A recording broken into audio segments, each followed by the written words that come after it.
Olá, meus amigos, olá, meus irmãos, que a graça do nosso Senhor esteja presente em cada coração. Eu quero convidar nossos amigos e irmãos, seja você cristão ou judeu, independente de que você creia na Bíblia, na Taná, na Torá, ou até mesmo na Brit Hadachá. Eu quero te convidar para nós meditarmos em alguns textos aqui da Bíblia que em meia volta nós não podemos deixar passar despercebido quando nós fazemos uma leitura de forma minuciosa. Principalmente para você que diz que a Bíblia ela é a infalível palavra de Deus e que não contém nenhum erro, perfeita. Não contém nenhuma controvérsia, nenhuma contradição, nenhum erro ou algo parecido. Principalmente você, que acredita dessa forma. Lembrando que eu não sou ateu. Eu não sou ateu. Sou apenas um cristão estudante da Bíblia. É bom deixar isso bem claro. Porém, não sou cego e não posso fazer vista grossa para algumas questões que se encontram na mesma. E eu queria fazer 3 perguntas. E como base dessa reflexão, eu queria deixar uma pergunta. Como título: responda-me se for capaz. Vamos pegar, por exemplo, no livro de Gênesis, no capítulo 3, começando a ler do versículo 1, onde diz aqui assim, dessa forma: a serpente era o mais astuto de todos os animais dos campos que Yahvé Deus havia feito. E aconteceu que ela questionou com a mulher, ou seja, ela questionou com a mulher, a serpente dialogou, conversou, ela teve um diálogo com a mulher. É o que o texto está falando. E outro detalhe é que o texto não diz que Satanás entrou na serpente. Diz que a serpente dialogou, conversou. Porque tem pessoas que dizem, mas o diabo entrou na serpente. Ora, não é o que o texto diz. O texto afirma que a serpente apenas conversou com a mulher. Ponto. E aconteceu que ela questionou com a mulher. Então foi isso mesmo que Deus falou? Vós não podeis comer nenhum dos frutos das árvores do jardim? Ao que declarou a mulher à serpente. Aí já é a mulher falando para a serpente. Nós podemos comer dos frutos das árvores do jardim, mas do fruto da árvore que está no centro do jardim, Deus disse, dele não comereis, nele não tocareis, para que não morrais. A serpente não alegou a mulher. A serpente então alegou a mulher. Ou seja, falou mais uma vez a mulher. Com toda certeza, não morrereis. Olha o que a serpente falou para a mulher. Com toda certeza, não morrereis. Ora, Deus sabe que no dia em que dele comerdes, vossos olhos se abrirão, e vós, como Deus, sereis conhecedores do bem e do mal. Temos aqui um texto onde afirma de forma clara e concisa que a serpente ela teve um diálogo com a mulher. Repito, em momento algum o texto vai alegar que Satanás entrou na serpente. Não tem. Isso é conversa fiada. Isso é invenção. Não tem. Agora, o texto afirma de forma concisa que a serpente conversou com a mulher, abriu um diálogo. A mulher ouviu a serpente e a serpente, da mesma forma, ouviu a mulher. Responda-me se for capaz. A pergunta que eu faço é: por que nos dias atuais as serpentes não falam? Porque se você continuar a leitura no texto, eu não vou continuar para que não fique muito longa a reflexão, o texto não vai falar em momento algum que Deus pôs uma maldição para que a serpente não falasse mais, ficasse muda. Então, por que a serpente não fala mais? Agora o texto afirma que Deus colocou uma maldição na serpente, que ele ia rastejar pelo pó, aí tudo bem. Mas em momento algum o texto vai falar que a serpente iria deixar de falar. Então, pela lógica humana, a serpente poderia estar falando até o dia de hoje. Assim como nós, seres humanos, falamos. Responda-me se for capaz. Então, por que as serpentes não falam?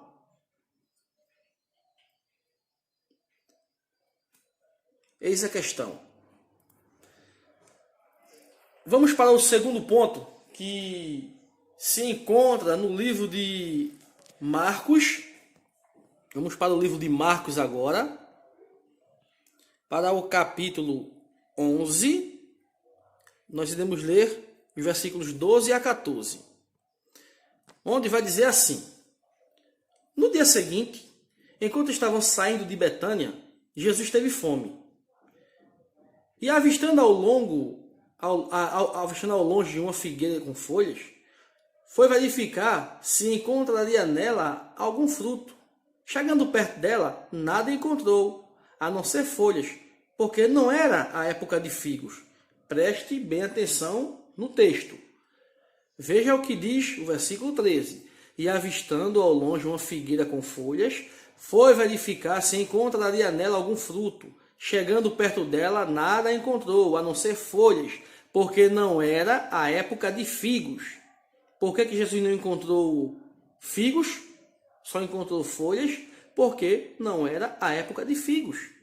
Versículo 14.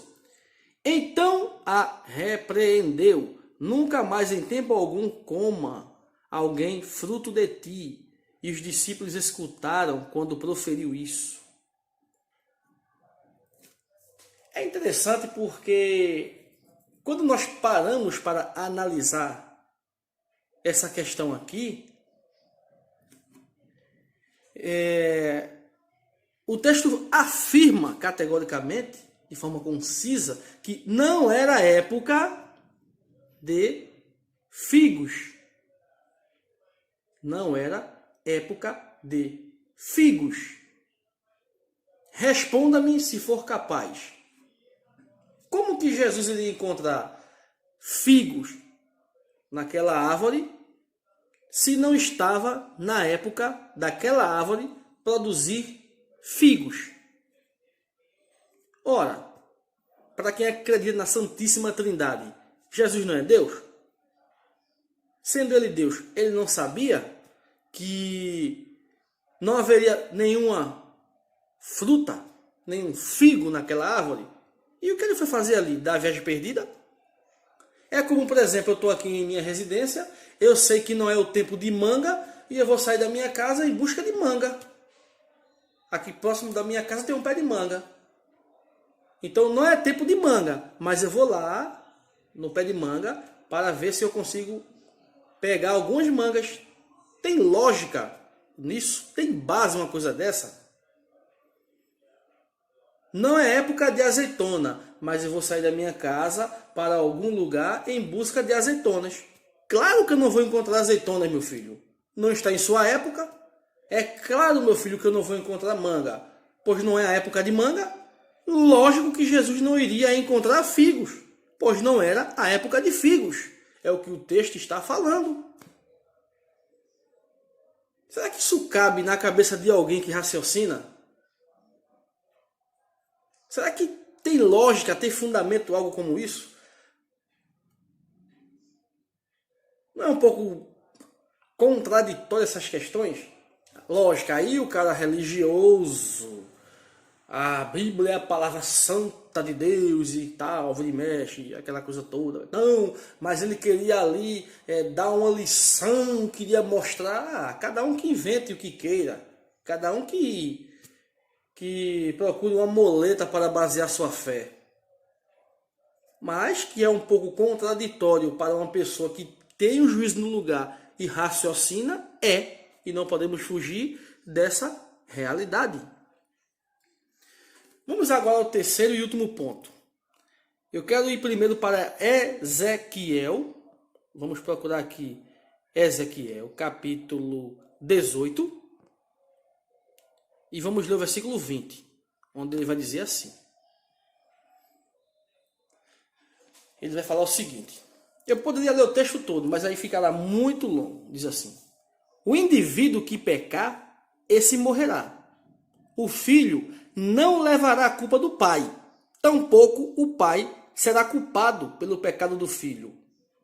Assim, a justiça do justo lhe será creditada, e a malignidade do ímpio lhe será devidamente cobrada com a vida. Beleza. O que o texto está falando, é até bom você ler o contexto, todo o capítulo, para que você venha entender melhor, mas o que o texto aqui está falando é que você vai responder pelos seus erros. Você vai responder pelos seus atos. A alma que pecar, essa sim morrerá. Se você fez alguma coisa, você é quem vai pagar. Você. Não foi você que praticou? Então, se você fez alguma coisa, quem vai pagar é você. E não mais ninguém. Apenas você que vai pagar pelos seus erros. Beleza. Vamos agora para 2 Samuel. Vamos aqui agora para 2 Samuel, capítulo 12, versículos 13 ao versículo 18. Diz assim. Davi confessou a Natã, pequei contra Yahvé. Então Natã afirmou a Davi, por sua parte, Yahvé perdoa o teu pecado, não morrerás. Joia. Vamos lá. Mas por teres ultrajado a Yahvé, mediante tua atitude, o filho que tiveste morrerá. Opa! Mas vamos continuar a leitura. E Natã se despediu de Davi e foi para casa. Depois o Senhor feriu o menino que a mulher de Urias dera a Davi, e a criança adoeceu gravemente. Davi buscou a Deus em favor de seu filho, observou rigoroso jejum e, recolhendo-se, passou a noite toda prostrado no chão. Então os anciões, oficiais de Davi no palácio, se colocaram ao lado dele, a fim de encorajá-lo e erguer-se do chão. Mas ele não quis e também recusou qualquer alimento. No 7º dia, contudo, o menino morreu. Ponto. Para por aqui. Já deu para entender onde eu quero chegar. Responda-me se for capaz.